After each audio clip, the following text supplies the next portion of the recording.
Welcome to the third episode of Art Talks, Art Matters, a monthly panel discussion about the arts in Savannah by local artists and others involved in this vibrant cultural community. Our intention is to showcase a variety of artists who live and work here in Savannah, with a primary focus on the visual arts, as well as showcasing events and activities that you might like to check out, and we urge you to do so. Our panelists bring in a portfolio to share, a portfolio of artists' work to share with you and with us. And the idea is to provide you with a fuller understanding of one of the artists who call Savannah home, and there are numerous ones. There are. Our intention is to discuss ways of interpreting their artistic expression by virtue of medium, composition, and things of that nature, while taking into consideration the significance and value of the art that these amazing creative people have brought into existence. We therefore encourage you to seek out these individuals as well as these cultural organizations that we showcase here, and by all means, to support them as best you can. Our format consists of myself as moderator, Chris Nietzsche as host for the last 3 episodes, and Chris, for those of you who don't know, is a SCAD Foundations professor here in Savannah. He's a sculptor, and he also works in very large-scale installations, generally having to do with boats. Boats and ships. That's my thing. That's his thing, and he's standing by it. He had a recent installation here at Indigo Sky entitled Red Indigo, which saw a ship hull bursting through the walls of the gallery. It's quite engaging. And he has an installation at the Spartansburg Art Museum entitled Memory Ship, and that exhibition was November 2014 through February 1st, 2015. So we're very happy to have you here, Chris. Thank you so much, sir. All right, again, here we go. And we also are always joined by a special guest, different guests for each episode. And I'm really delighted to have Dicky Stone in the house. Thank you. Yes. Good to be here. Yes. So reading from Dicky's artist statement, he says, "Through most of my adult life, trees and wood have played a part in what I do.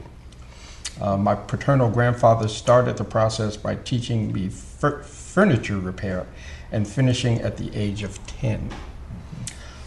Dicky says that all of the wood he uses is indigenous to the United States. In most cases, it is also local. And in no cases does he ever use endangered or tropical hardwoods, nor does he intentionally cut down a tree just for the wood." Too much good stuff around. Too much good stuff around. He also says that he makes it a point to know something of the history of almost every piece of wood he works with. In most cases, he knows where the tree lived, what human beings were or are connected to it, at least something of its life, and often far too much about its death. And lastly, how old it was when it died. And then to give a little bit more of Dicky's approach to his work, to me, the process of working with the kinds of materials I use and creating something from them is spiritual. Absolutely. Yes, and we'll have a chance to talk about that. Sounds like it. If I am successful in making something from this wood, then the tree lives on in another form. Very good, very good. He says, "My influences are varied. Buckminster Fuller became because the first house I built was a geodesic dome." Fun place to live. Leaks a lot. George Nakashima and Sam Maloof, Yes. for their pioneering furniture.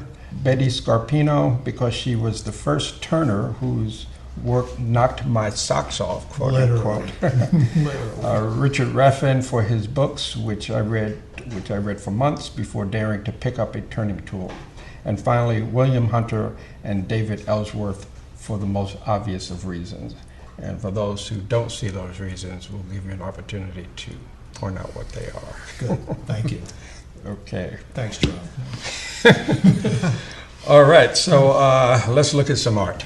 Why not? Why don't we look at some art? Chris has brought in a very interesting person for us to. Indeed. I've been picking on colleagues a lot. Yes, I noticed. We're going to talk about the artwork of Chris Olszewski. And he worked with me at SCAD. He's a professor of foundation studies. Received his MFA in painting and sculpture from the University of Kentucky and his BFA in painting and drawing from Wayne State University in Detroit. He's from Detroit originally. Okay. Motor City. Motor City, and it has a place in what we'll talk about, obviously, too. He has recent exhibitions, Running with the Devil this year at the Texas A&M Corpus Christi, last year, War Crimes exhibition at Virginia State University, and in 2013, No Place for the Weak, Penn College PTC Gallery. So he's a busy man. He's been active. These are all solo shows. Oh, excellent. Now, he's an active member of the Chippewa First Nation on his mother's side. On his father's side, Polish descent. And he grew up in Detroit with the car culture, fixing cars, and certainly with the attached to the automobile production that was Detroit's very much famous for. In accordance to some things that he's has in his statement, he has a fascination with ancient Native American world and how it interacts with current times. And as an artist, his cultural identity is one of the focal points for his work.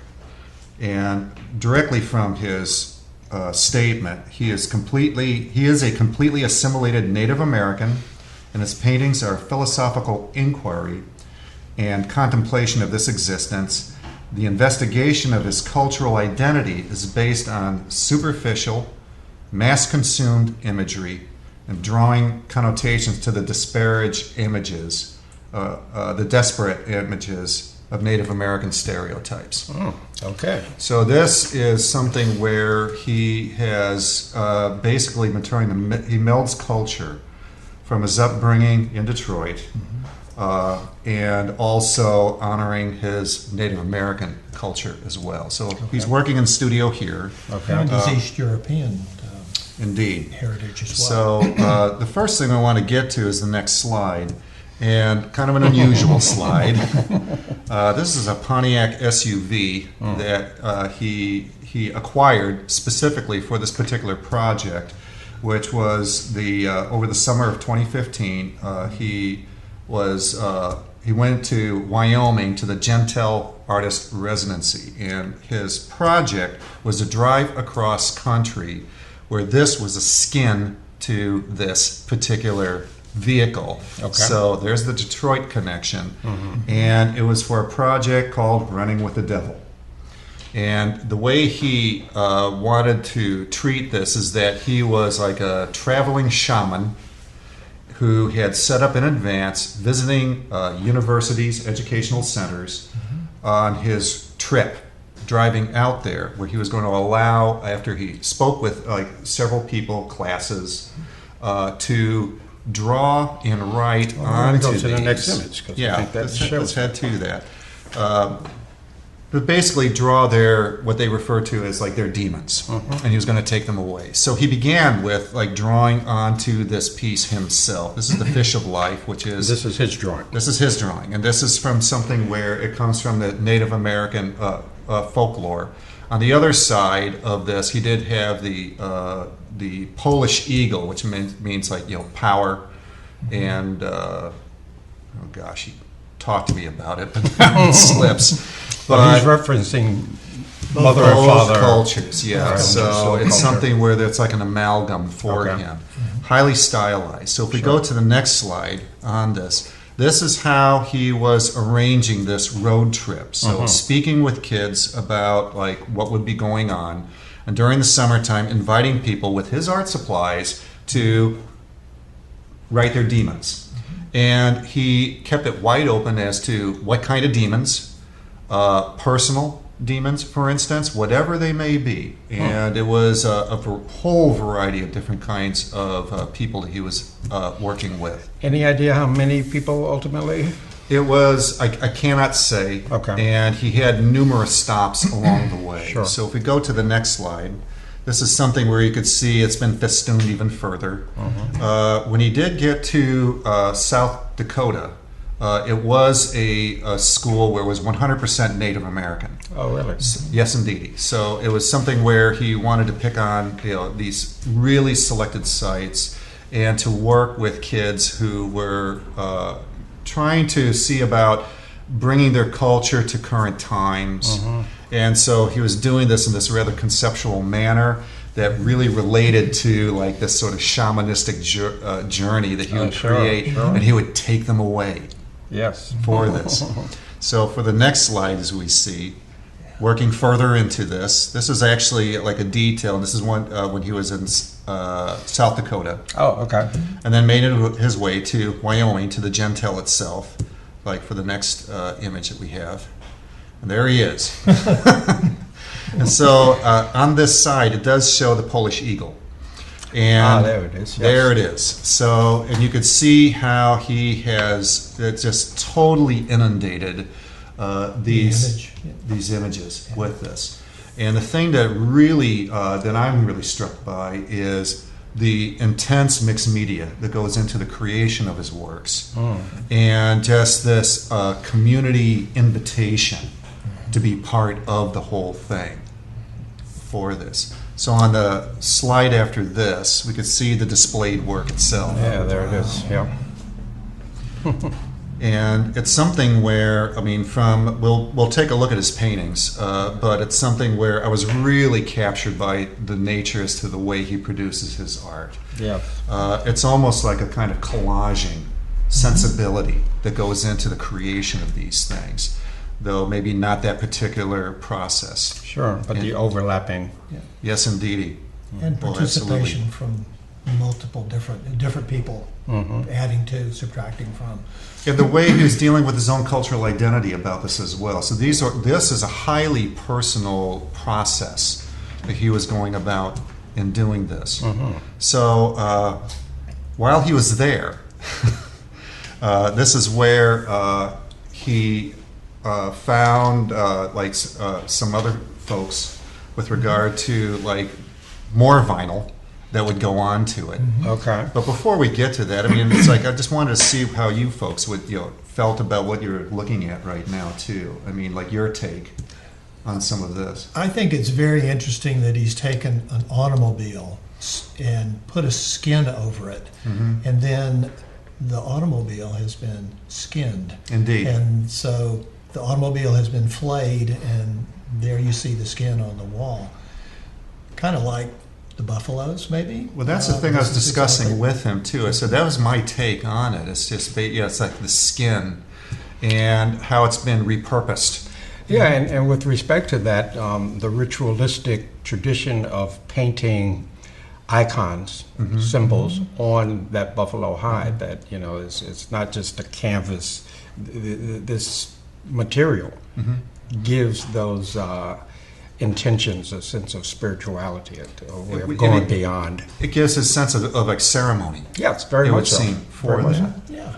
But these are represented. These elements are each represent a different person who just happened to be along his path as he was traveling. Indeed, yeah. So there's a randomness about it. Yeah, he's an itinerant, spiritualist, Yeah. like in the process that he worked with this. He's got this concept, but he has no way of predicting or foreknowing what the specific elements are going to end up being. It's In terms completely wide open Right. on that. but yet it he holds would together so beautifully. Yeah, he would steer it.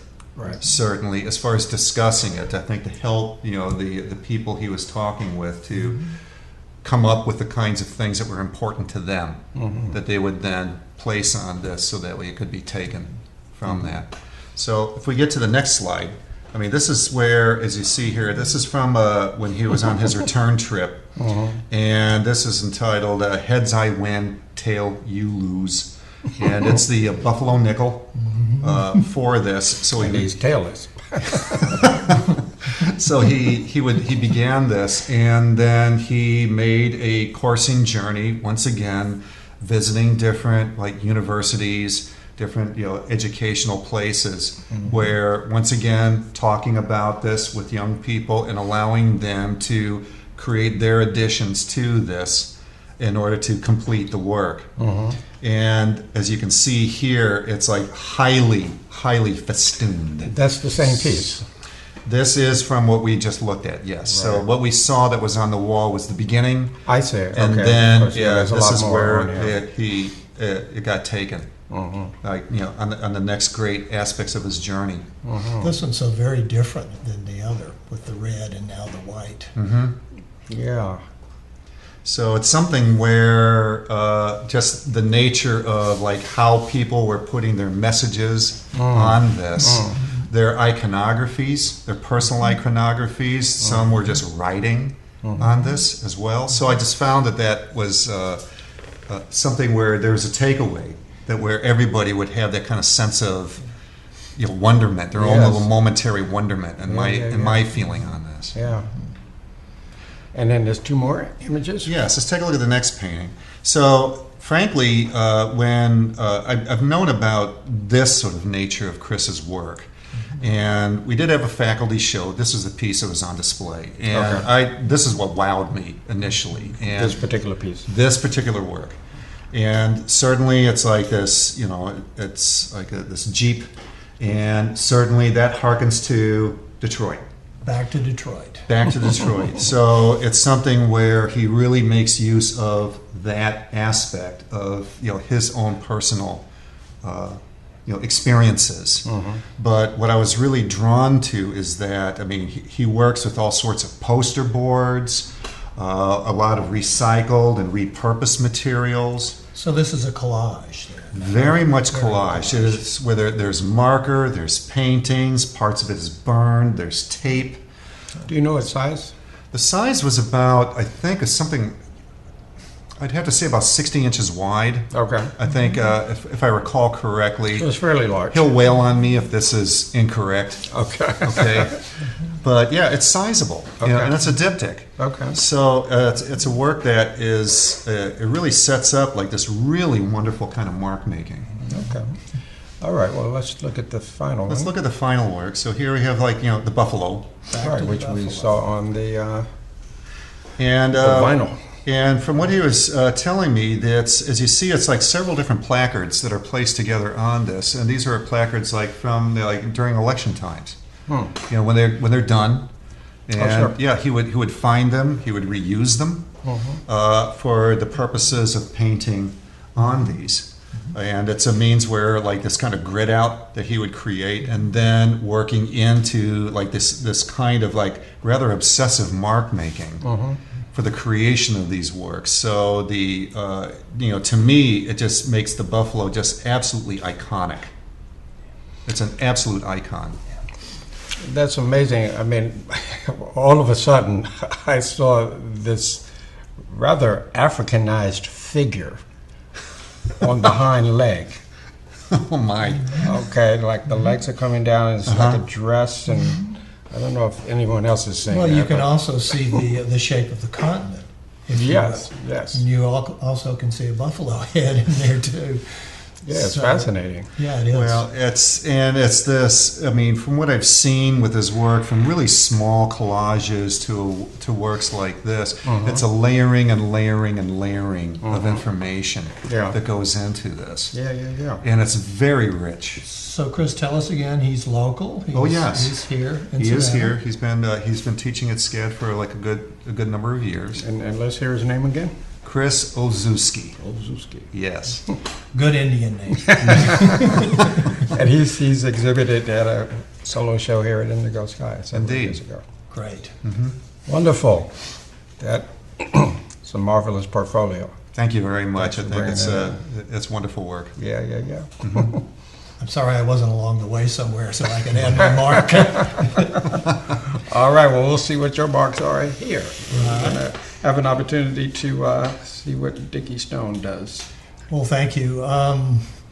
This is one of my most recent pieces, and it's carved from a piece of magnolia, which grew here in Savannah. As you said earlier when you read from my bio information, almost all of the wood that I use is local.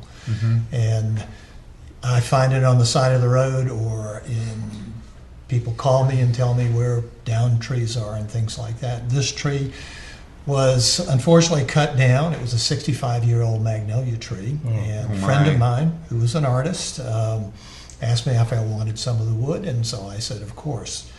So if we go to the next slide, then we can see where I started. This is a section. Fascinating. Yeah, this is a large section of the tree. You can see all of the flutes and so on.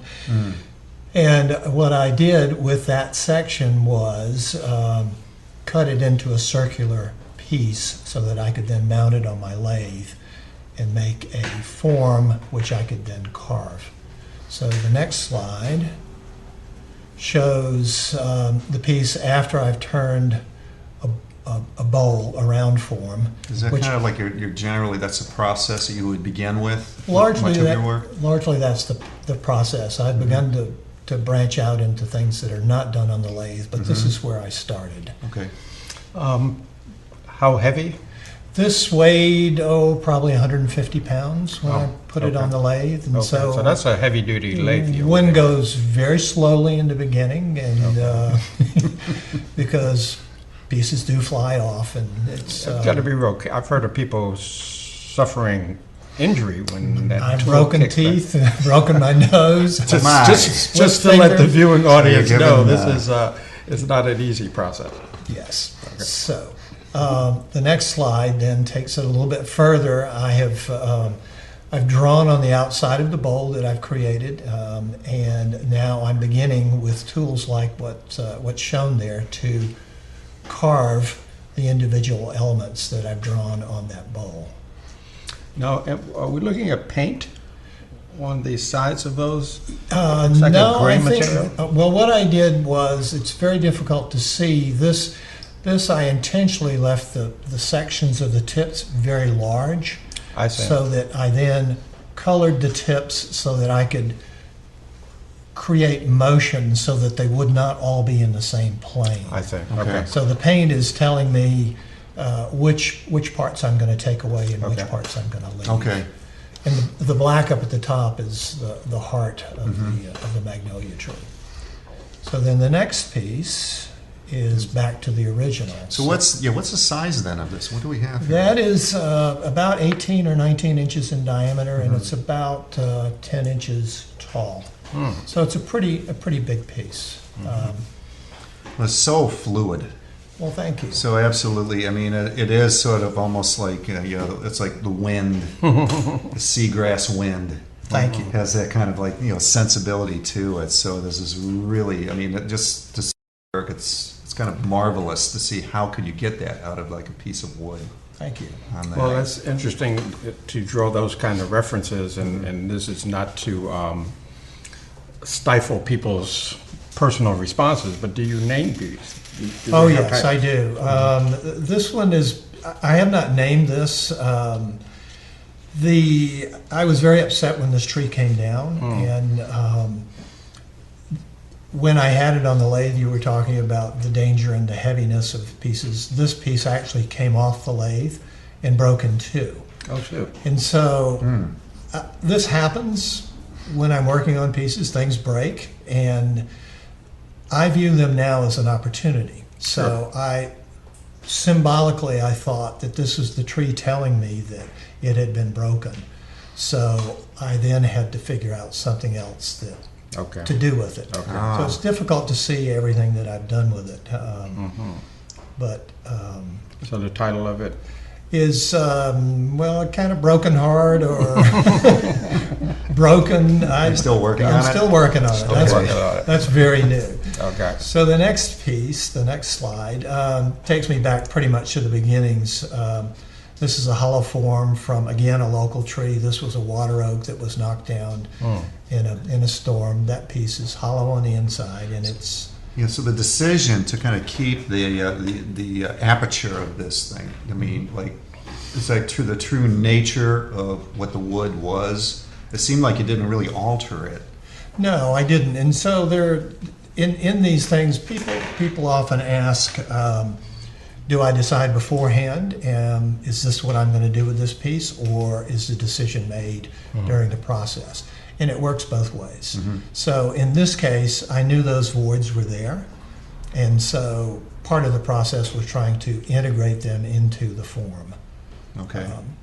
So the imperfections are part of the perfection of the piece. Okay. So Well, then- that's a wonderful approach. Thank you. The next is the beginning of my, this is going way back, and it's the beginning of my thinking about breaking down and dissecting vessels. So in other words, if you do a bowl or a vase, it becomes boring after a while. And a man named William Hunter has done a number of spiral pieces like this. And this is a piece of from a mahogany tree that actually grew in Fort Myers and was blown down by one of the hurricanes in 2005. So this was the beginning of exploring altering forms. How are you getting the hollow? How- On the lathe through that little top hole. Really? That's up there what I at the thought. top. Yeah, and Weird. so it's blind. And after you've done it a number of times, you get a feel for Okay. how close you are to the outside wall Okay. and try not to break through. But of course, Sometimes. it happens. It happens. It happens. And Yes. then you would proceed to like hand carve out the spiraling forms from that. Yes, or sometimes it makes it to the fireplace. So the next slide, moving along, is this is a piece of pecan. This was a pecan tree that grew. This is called Gerald's pecan because my friend Gerald Sear lives over on 52nd Street off of Waters. And this was a pecan tree that grew in his yard, and it was left over from before that area was developed, and it was a pasture, and this was a pecan tree that sat in the pasture. So a lot of these trees that are in our neighborhoods predate the I see. houses. Okay. So this is part of my grass series, Yeah, it's quite emulating compelling. grass on the sides of the road. Well, I get the sense then, I mean, there's such a delicateness to this that there's really certain woods that you know you can trust to be able to create this type of piece. Yes, there are. And then this piece was a particular challenge because all of the coloration that you see in that wood is a result of fungal attack and rot. And So it's even that much more it delicate. was very delicate, and so part of the challenge is to see, okay, this wood is delicate. Can I accomplish this in that wood? Because the wood itself is so beautiful. Okay. And what do you seal it with? I'm assuming there's a... Sometimes I'll put oil, just natural oils. Sometimes I'll varnish. Sometimes I'll use lacquers. Okay. Depends on the finish that I really want, whether I want it to have a shine or whether I want it to be more dull. It kind of seems like, getting back to the statement at the beginning too, that there's this real spirituality that you sort of feel Yeah. so in touch with the wood, and it's a means where it seems like you're honoring what this wood is giving you. I try, and so that's part of the love of doing this work. Well, it's just the composition of this, at linearities, and it's like this rhythmic movement through that. So it's it's as if there's like there's almost a level of chance happening, but it's like nature's order at the same time that you seem to be picking up on for that. What size is it? That is about 14 inches in diameter and about 9 inches tall, and it now lives in Denver, Colorado. Oh, So it's out there in the west. far from home. Far from home, and that's a good thing. So the next piece then is, I'm not supposed to have favorites, but this is one of my favorites. I originally carved in bald cypress, and bald cypress is a very finicky and very difficult wood to work with because it checks and splits and I cracks. was going to ask about that. Oh yeah. Yeah. And so part of the challenge in doing some of these pieces is you know what's going to happen, and so you work with it. You just continue to see what will go. This is the first in my seagrass series. This piece is about 19 inches tall, and it's about 9 or 10 inches in diameter. And I actually have used this piece to make a mold so that I could have it executed in bronze. So that piece is available in bronze. Oh, that must have been quite a process. Indeed. That's another story. Yes. I mean, I have to ask, do you or do their owners ever think in terms of placing something inside of that area? Yes.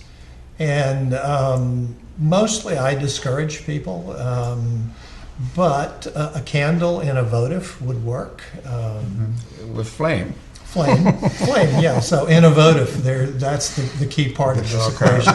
Not a candle, but people talk about putting flowers in them, or once the piece belongs to them, Sure, they may do what they wish. But you don't think in those terms? I don't think in those terms. No. Okay.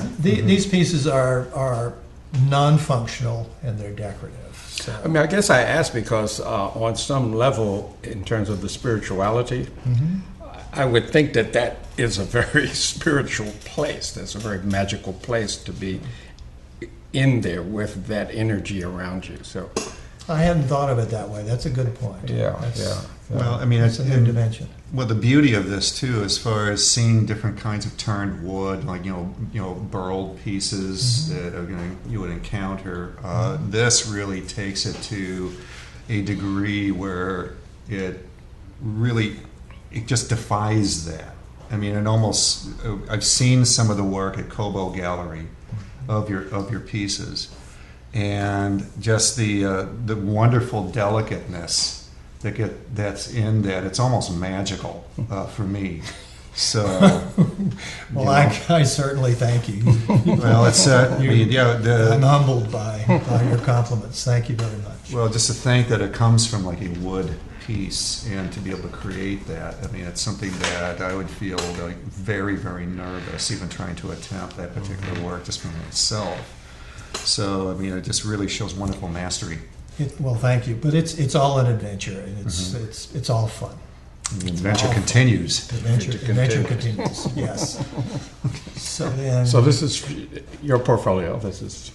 I think it is. Is that the last? I think so. Oh no. Oh, there's one more. Go. Yeah, this is very different. This piece was obviously not done on the lathe, although the piece in the center is an egg made from a piece of sweet gum, and it's actually hollowed out, believe it or not. And I'm not going to tell you. The patterning on that is? That is all courtesy of Mother Nature. I have nothing to do with that. That's all courtesy of the fungi and bacteria.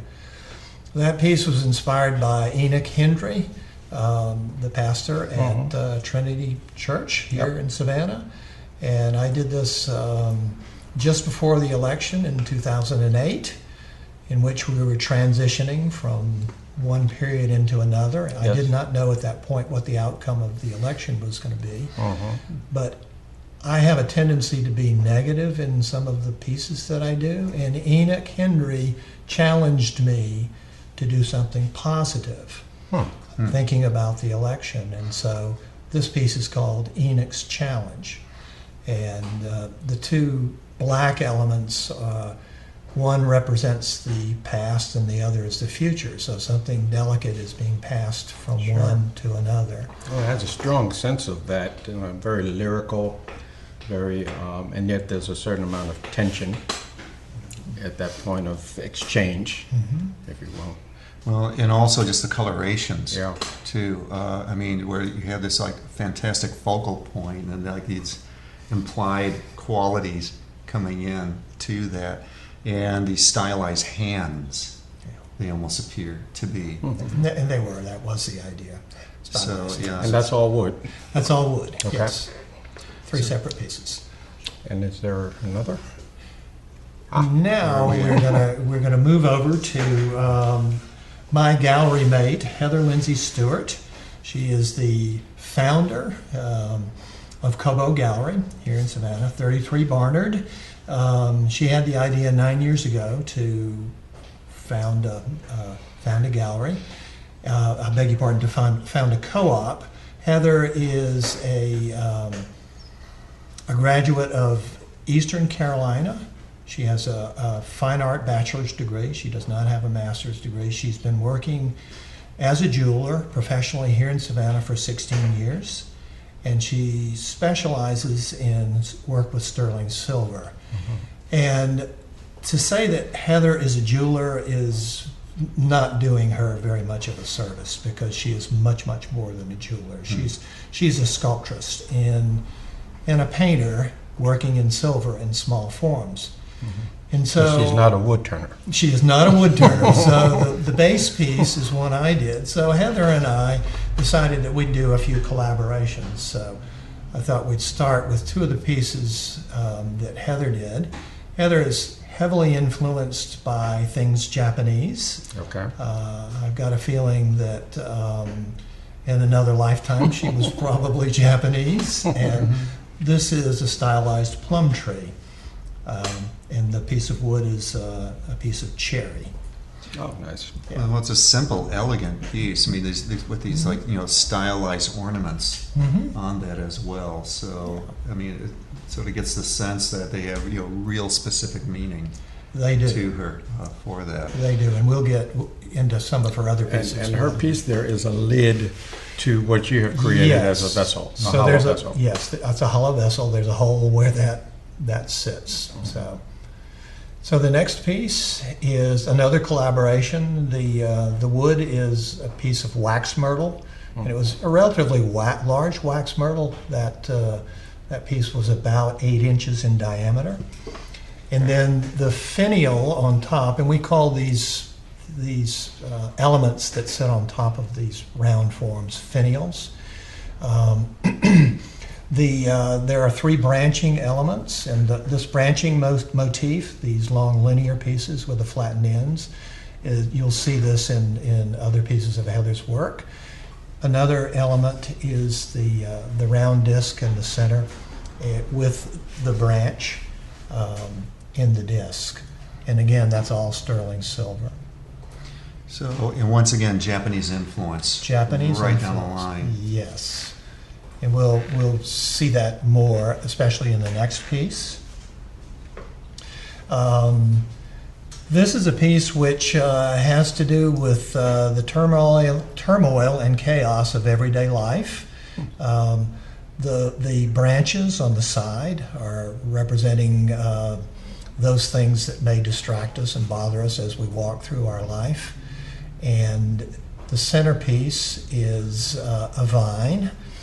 And it is the growing and the moving and the conquering of everything that goes on in our daily lives. So, and if you look at those, the vine in the middle, Heather cuts that out she drills, and then she cuts it out with a very small fret saw. Okay. And then she carves out the individual leaf motifs. So this is not done with any machine or any laser or anything like that. It's all hand done. Again, sterling silver.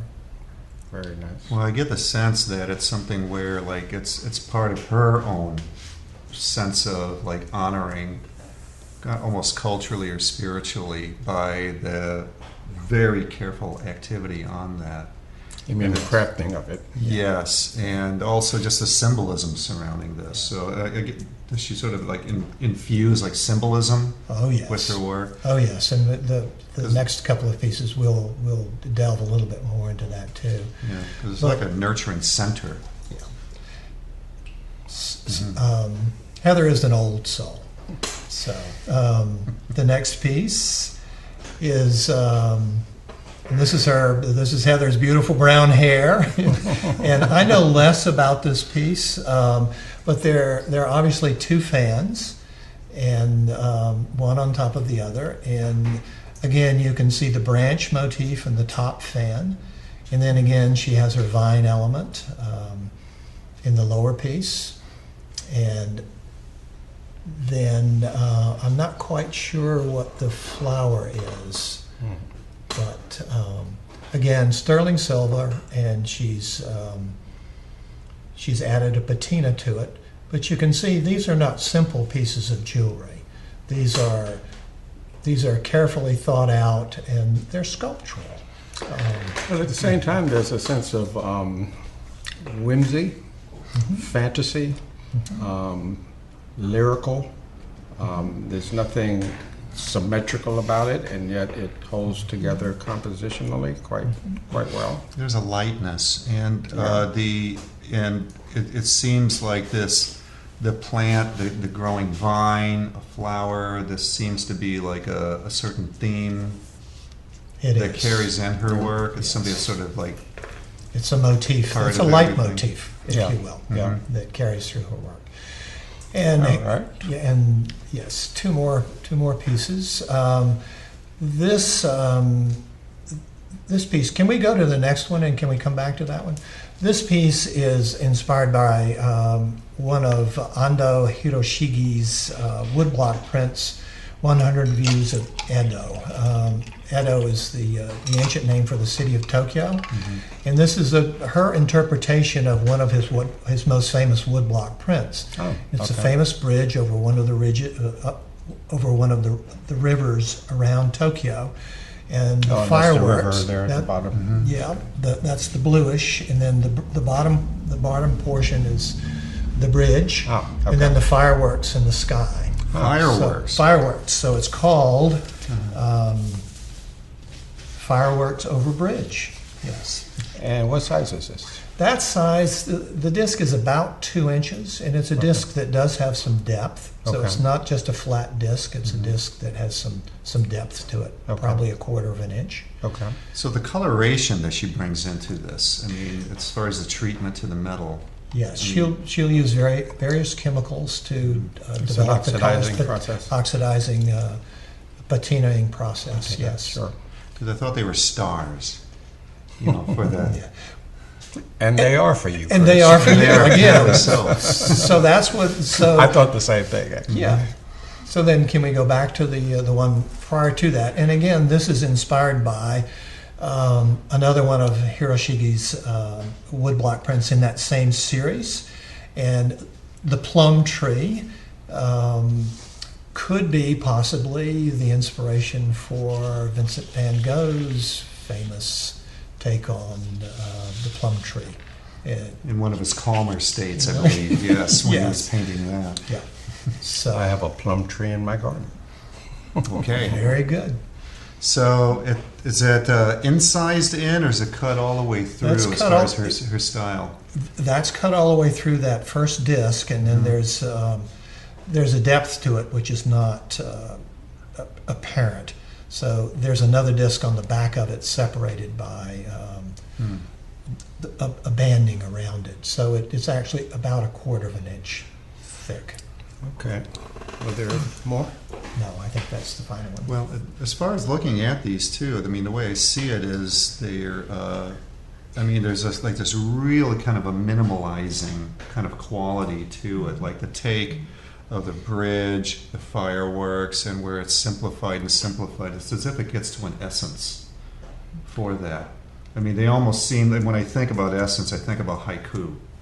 And it's something where, does she write haiku at all? She does, and I'm sorry that I did not bring any of her haikus, but both of these last two pieces have haikus that go with them.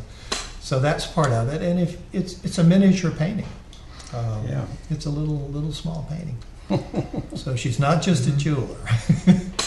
I think we've seen that. Well, it's like they're kind of getting into a universe, like a little universe. Yeah. Like And in this tiny symbolic scale. narrative, as you say, sort of boiled down to some essential elements that compel the story. Indeed. Very good. And where every single mark has like really extraordinary meaning, it would seem, for the creation of these pieces. I think it does. I think it does for Heather. Yes. Okay, very, very good. Our next artist is Jeff Work, and he will be showcased in a solo exhibition here at Indigo Sky. In memoriam, he passed away in 2013. His sister has his portfolio of work, or his artistic estate, I would think. And she got together with Ann Besek at SCAD, formerly at SCAD. And so just to give you a little bit of a curatorial statement, she says, this is Ann speaking, "A year ago over coffee in her condo, Susie Hawkinson, Jeff's sister, unrolled her brother's paintings that she had brought back from Germany. Jeff had died there at the age of 63 while working on his final body of work, and says that she was so stunned by the richness and depth of the paintings, but even more by the supportive work that documented his visual thought process." He often derives paintings from movie shots, television shots, and things of that nature, which he photographs as well.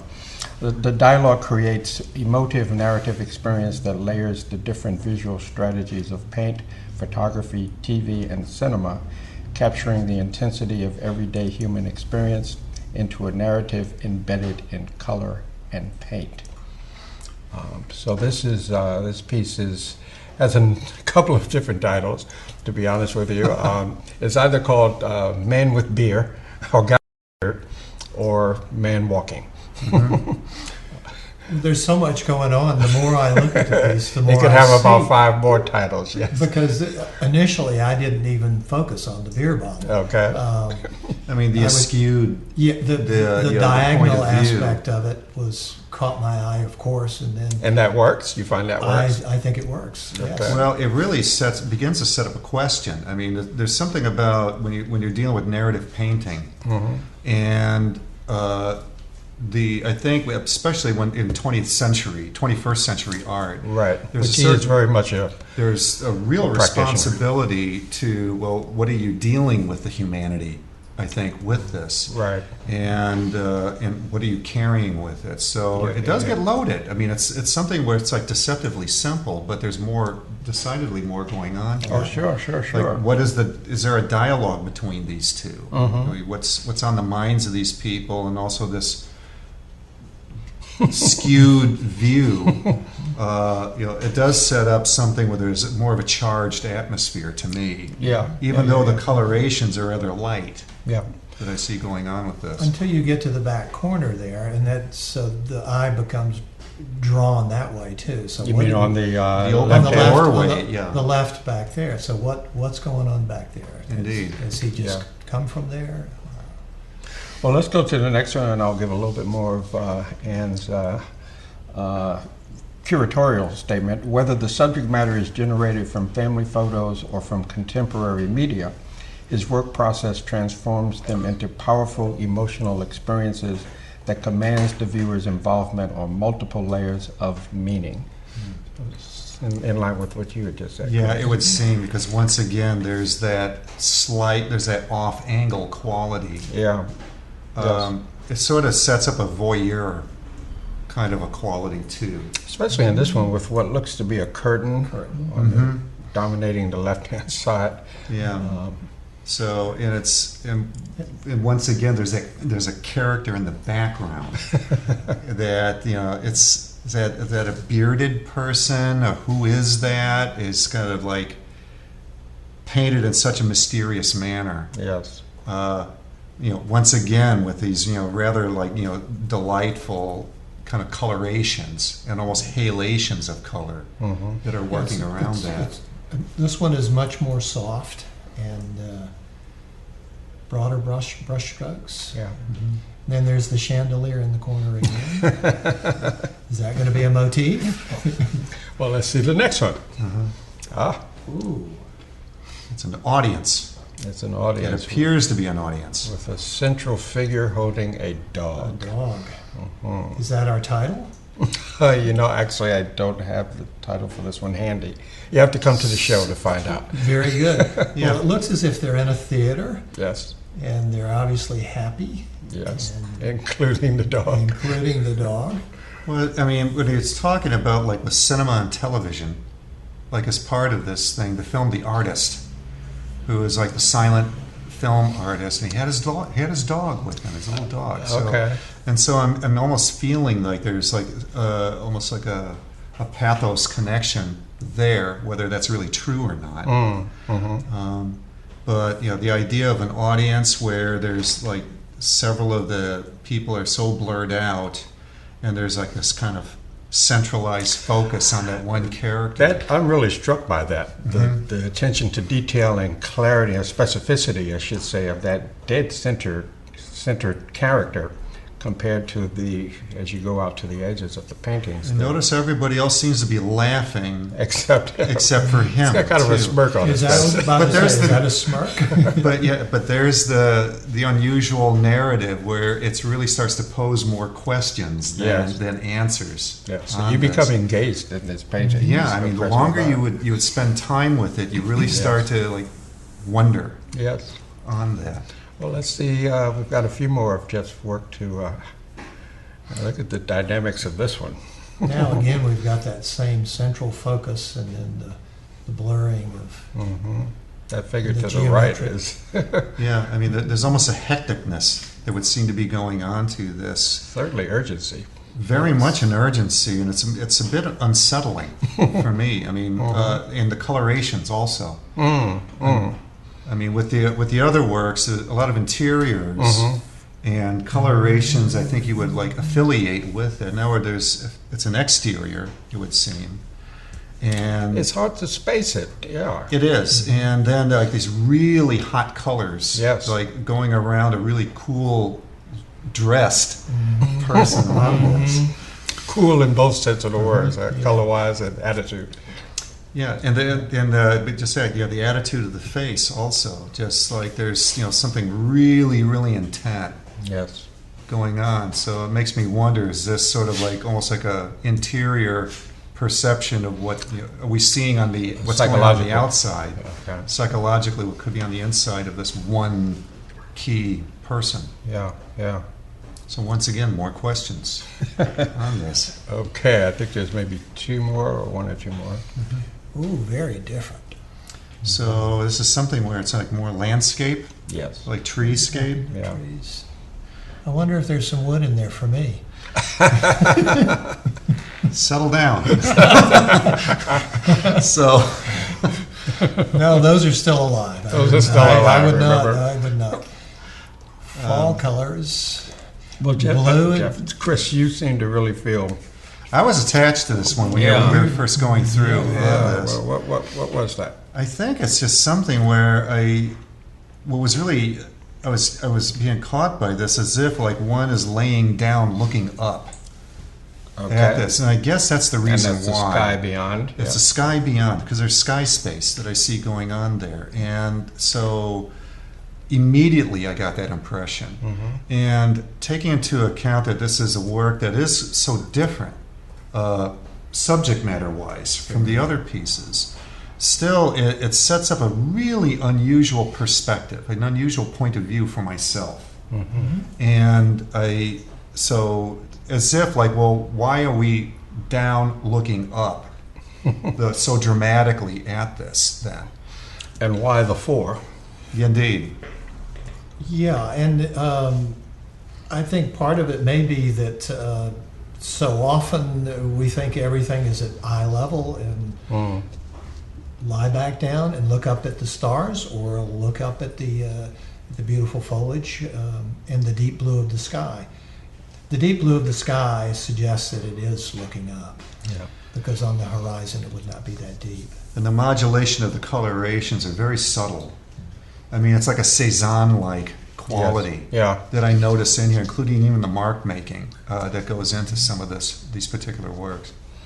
Well, I would be remiss if I did not give detailed information on when the show is, et cetera, et cetera. By all means. So before we run out of time, the opening reception is Saturday, November 14th here at Indigo Sky Community Gallery, 915 Waters Avenue, 6 to 9. There'll be a gallery talk at 7 with the curator and others discussing the importance of Jeff's work as a contemporary artist. His birthday actually is November 17th, so there's going to be a celebration here as well. His sister and friends of Jeff will celebrate his life, so Great. You're all invited to that, both of those, as well as a closing discussion on Saturday, December 12th, 6 to 9. And that will be a roundtable conversation with senior members of the arts community regarding the importance and challenges of getting all of the art done that you need to. Senior members. Yes. Would that be people like us, maybe? I would think so. The graybeards? The graybeards? Yeah, the famous graybeards? But with that, Dicky, if there's something going on at Kobo you would like to make? Yeah, I think we have an opening, a holiday opening on the 12th of December, and we're going to be focusing on smaller works under $150 to try to make art more approachable as far as the dollar amount is And concerned. the season is right. Season is upon us. Season is upon and us, the yes. work is quite extraordinary. Thank you very much. We have Yeah. 14 different artists in the gallery, and so Fantastic. please come Worth see a us. visit. Worth a visit. Thank you. And you'll find Chris Olszewski as he makes his way through. I'm certain that his work would be great to see it in the city, certainly, so more people Yes. could appreciate the nature of his work. Very good. All right. Well, I want to thank both of you gentlemen for yet another fantastic program, Art Talks, Art Matters. Thank you. Thank Hope you. Join us Thank you. next month.